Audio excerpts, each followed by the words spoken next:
G'day guys, welcome back. It's acrylic pouring day, yay! And guess what? It's flip cup day. Right, now before we get started, I'm going to show you this one. This is the swipe that I did, that I ended up doing the double swipe with the gold. So, let me just get behind the camera here and put you on autofocus so that I can bring it up. Look at the shine. This is what I was saying to you the other day. You know, when you swipe, it just looks kind of a little bit murky. But then once it's dried, that's when it comes into its own and the gold really takes over. And you can see there's a light sheen over the whole thing of the gold because that's what I swiped with. But it certainly is heavier in the center there. But when you're looking at it like that, you don't really notice. It's just when you tilt it that you can see that sort of shimmer all over. Really pretty. I'm thinking about doing, like, there's another one I've done. I'm thinking about like putting some glitters or glass in and then resining it.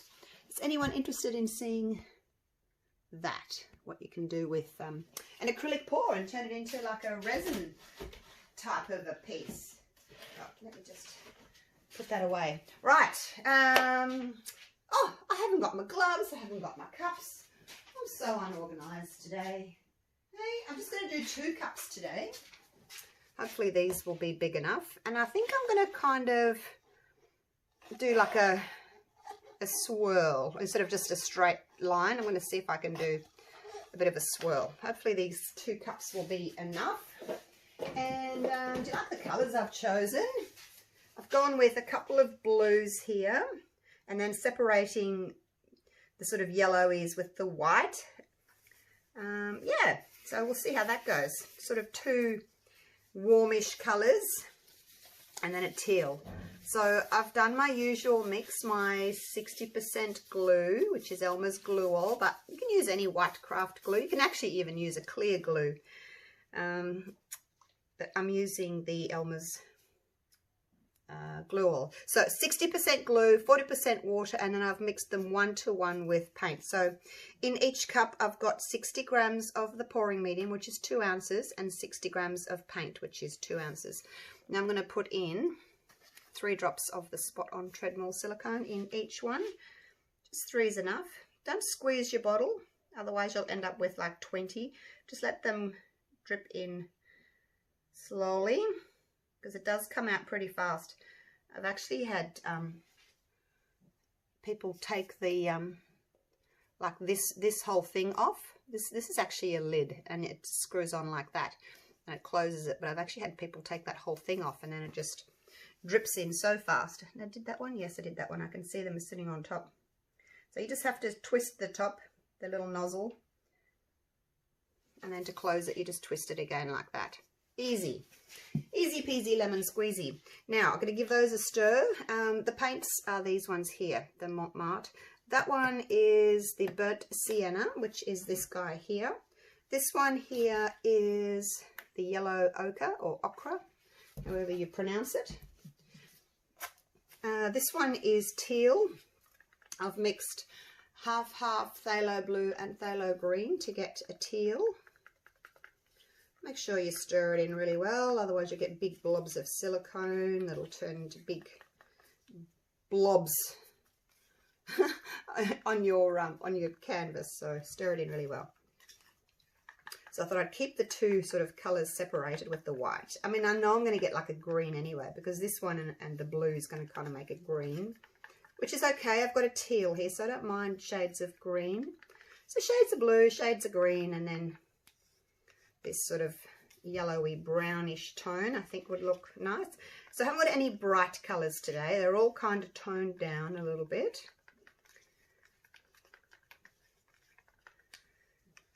And the white, I ended up making a little bit extra white. So I've got about 740 grams of mixed paint. So for this size canvas, I do need 700 grams, and I've got a little bit of extra white, so I think it's about 740. It's a 30 by 40 centimetre canvas, which is 12 by 16 inches. This one is just kind of a bluey grey that I make up. Hopefully it won't throw too much purple. Sometimes the blues throw purple. Hopefully it won't. It's just like blue with a little bit of grey in it, just to sort of take the edge off that brightness of the phthalo blue. If you put black in your phthalo blue, you get a navy. But then if I just put a little bit of white in it as well, it makes it more of this sort of a sheeny colour. Just hope I'm not going to get purple. Anyway, here we go. Layering. Feel free to fast forward if you don't want to see me layer. I'm just going to layer each colour twice. I need a little bit more this time, don't I? Because normally I do 3 cups, but you want to use half of your colour in your first layer so that you've still got the second half to use in your next layer. You put your cups nice and close to each other like that. You can just run over the top without making too much mess. A little bit of white. Probably put a little bit more white in because I've got a little bit more.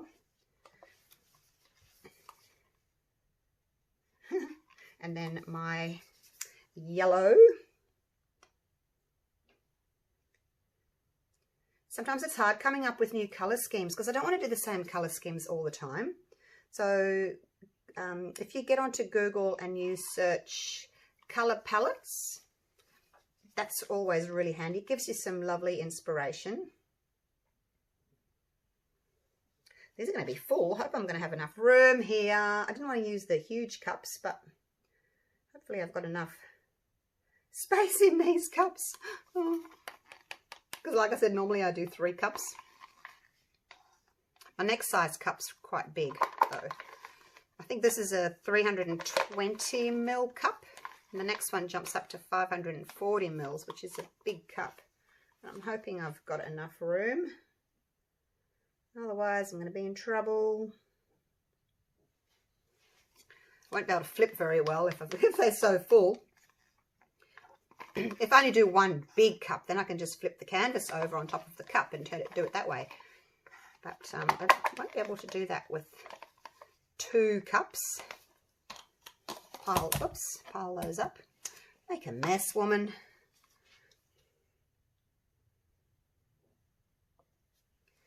Okay, finish off the white. I may not use all that, this one here. Is it burnt sienna? It's one of those colours that really takes over. It's like orange. Orange takes over a lot as well. So, if I'm running out of space, I won't use it all. Just put a little bit on, we'll see. It looks as if I might just have enough, you guys. Oh gosh, this is going to be hard to flip these babies. They're so full. Must remember that for next time. Go to your next size up. Oh, you'd think I'd know by now. Hey, I've been doing this for that many years. You'd think I'd know by now, but I've been doing a lot of resin lately. So I've got a little bit left of that. I won't use it all. So I haven't done a lot of flip cups. And you forget, don't you, when you haven't done something for a while. It's been so long since I've done blooms. I actually want to get back into my blooms. Is anyone interested in seeing my blooms? You know, like the Shelley Art Tart bloom rather than the 3D resin bloom. You know, when you put your puddles down on a base of white and then you blow them with a hairdryer and then you spin them. Those sorts of blooms. But I need to make up a big batch of pouring medium and I haven't really had a chance. Oh, it just takes time, you know, making up a whole new batch of pouring medium and all new colours and things. So, let me just wipe my hands. But I will do it. I just have to find the time to do it. Because I've got some new pigments that I want to use in the mix. So, yeah, it's just a matter of finding time. Right, now, let's see if I can flip these. Now, don't laugh if I spill, all right? I like to hold it like that and keep my elbow, like, right in. Okay, here we go. Oh, it's not too bad, you guys. Not too bad at all, considering I've only had, there you go, 2 big cups. I'll just cover up my little blobs there. Look at the little cell that's popped up. So pretty. Now, I don't have to wait for the colour to run down because it's already run down. I've got my corner catcher organised. Just a bit of cardboard that I bend in half. Got my palette knife to do the sides if I need to. Move you out of the way. All right. Let me make sure we're still taping. Yes. You're all being very quiet again. Oh my gosh. I should do a live, hey, then you can talk back to me. Would it be nice if you could hear people's voices on a live? Then I don't have to read the screen. All right, here we go. So I'm going to try to kind of do a bit of a swirl, just so I don't get stripes. We'll see. We'll see how we go. Okay, here we go. Are we ready? Wish me luck. I got a bit of a swirl there. Just going to put some of this on the corner. I'm going to tip it off anyway, but it just makes the corner wet. Easier for the paint to flow off. That yellow, what's it called? Yellow ochre is kind of taken over a little bit there too. It's funny how some colours just take over and others don't. Oh, we got the blue there. So I don't like these stripes down the bottom, but that will get tilted off. Now don't feel inclined to use what's in your cup up the centre, because it's going to be like this. It's going to be all stripy. So you don't want to do that, because you've got this beautiful blending of colours here. You know, it's okay to put it here, because it's going to get tipped off anyway if you want to use it up. But you definitely don't want to put it through the centre again.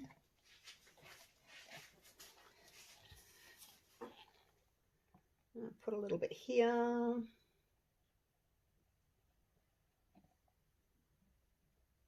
Use it up. Like I said, it's going to get tipped off anyway, and it just helps wet that canvas and lets the paint flow over a little bit more easily. Rightio. So what I'm going to do with this one is I'm going to tilt first, and then I'm going to torch, and then I'm just going to tilt just a tiny little bit, because I don't want my cells to overstretch.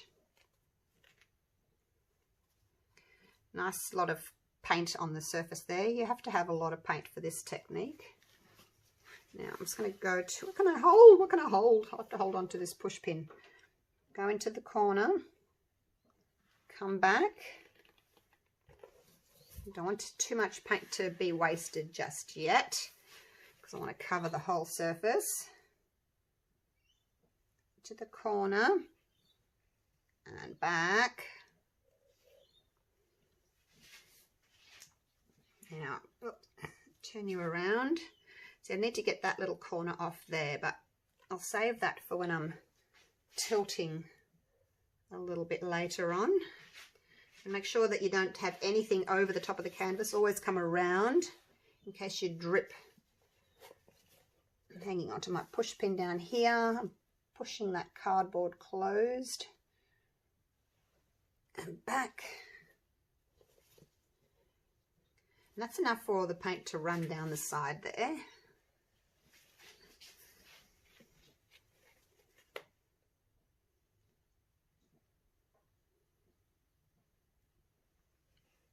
And back.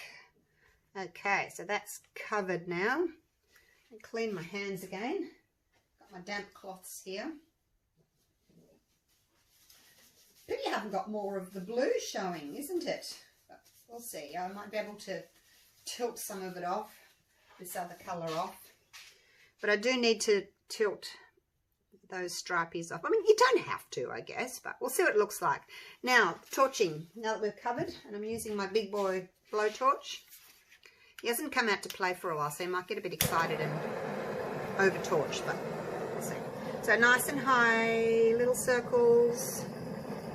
Can you see there how it's just kind of made little splats, little dots? That's all I want for now.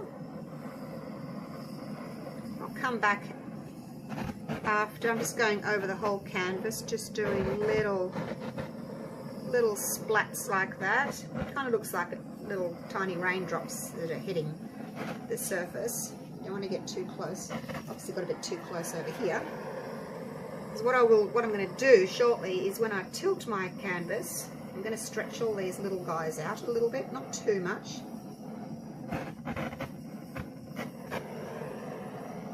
Just being really careful not to over torch. You over torch and you get a whole heap of cells. You can't take them back once they've come up, so just go really slowly. You can always go over again in an area if you want a few more, but just be careful. They take a little while to come up, they don't sort of spring up straight away, so you might look at it and go, oh, there's not much there, I'll keep going.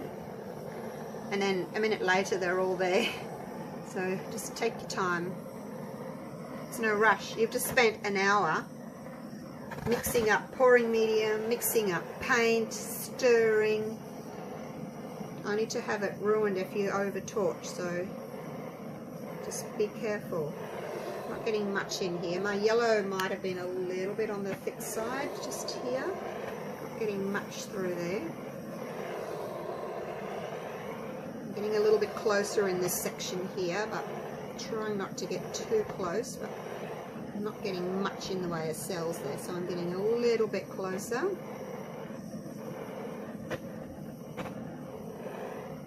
Might be able to tilt a little, torch a little bit more after I've tilted, just to stretch this out, because something in here is a bit thick. One of the paints is a bit thick. I'm not getting much happening under there. Not sure which one it is, which colour. One of the colours is thicker than the other, so the cells aren't coming up as easily. Alright, here we go. Now I want to just tilt off some of that. I'm going to open this up a little bit, see if I can tilt that off. Oops, stuck to the bottom there. Alright, so here we go. And again, you just do gently like this, left and right, as you're going down. Not just straight down, otherwise your cells will all just turn into big elongated cells. Right, now that I've got that corner off, I'm going to see if I can torch again, because it's thinned that paint out a bit. See if I can get a few more little cells coming up through here now.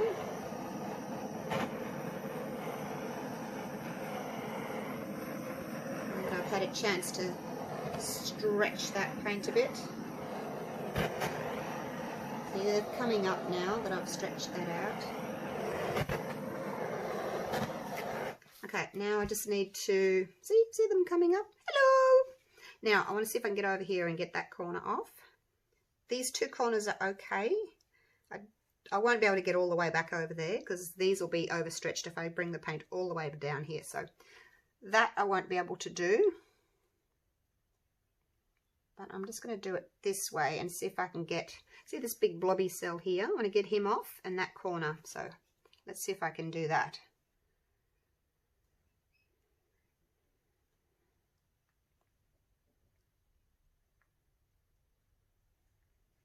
Okay, it's gone. Bring it back. Whoops, there's something there.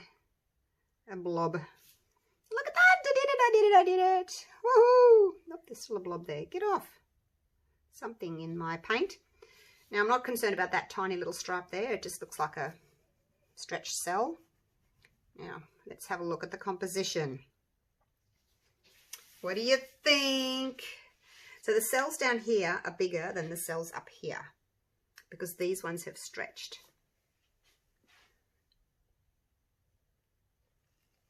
But, like I said, for me to be able to stretch these guys out, I would have to take this paint all the way down there, and it's just not going to work.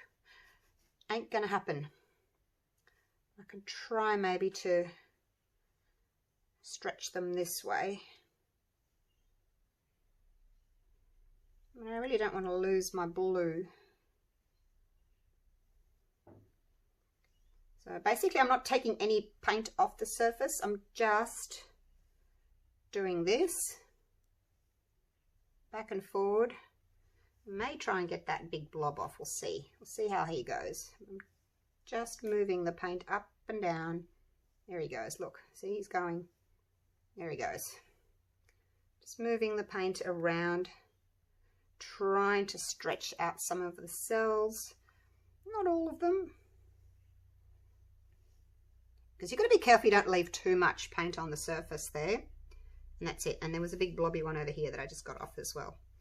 Alrighty. I love that. Wow. I love it. Love it. I'm not touching it anymore. Now I'm just going to get my gloved finger and just run around the bottom ever so carefully. Catch that. All those little drips, because they'll keep wanting to pull the paint down off the sides, and you don't want that to happen. If If you're happy with your composition, you just want to leave it. Just go slowly, otherwise it builds up paint in front of it and then it will push back up onto the side of the canvas. So just go slowly, or you can just use a palette knife. But look, my hands are that grubby. I'm going to take my gloves off. Let's take my gloves off, and then I can. They're too dirty even to clean. Oh my gosh, I love it. Too many cells, you guys. I was going for little minimum cells, but anyway. Love it. Right, let me get you down for a close-up. And you can see the difference. Hopefully you can see the difference if you've been following me. The difference between a flip and drag, where you just flip and drag your cup straight down and then you get stripies, as in stripes coming down. Or this is kind of more natural looking. All right, let's have a look at some of these cells, hey? Got some gorgeous colours. You probably won't be able to see the teal so much because it all kind of looks blue, but when I pop the photo up, you'll be able to see that it's got some more teal in some areas. Like up here, what looks like blue, these here, these are actually teal, but they just look blue through the screen for some reason. Same with these ones here.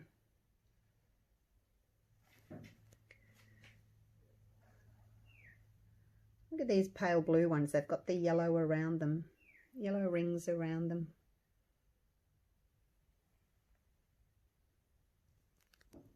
So depending on how much you torch will determine how many cells you get. So if you don't want lots of cells, don't torch a lot. There we go. Love it. What do you think? I like this colour scheme. Sorry about the ring light. All right, I'll leave it there. I'm going to clean up my mess. I've got some cool resin coasters that I want to make with my little druzy inserts. That'll be coming up next. But I thought I'll just get this done so I can put a video up today for you, because you know the resin, you can't put the video up until the next day, until it's all set and everything. So, yep, I'll be doing that shortly after I clean up my mess. Thanks so much for watching, you guys. Hope you're enjoying my videos. Let me know if there's something that you want me to do or try. And I'll see you real soon for the next video. Okay, bye for now.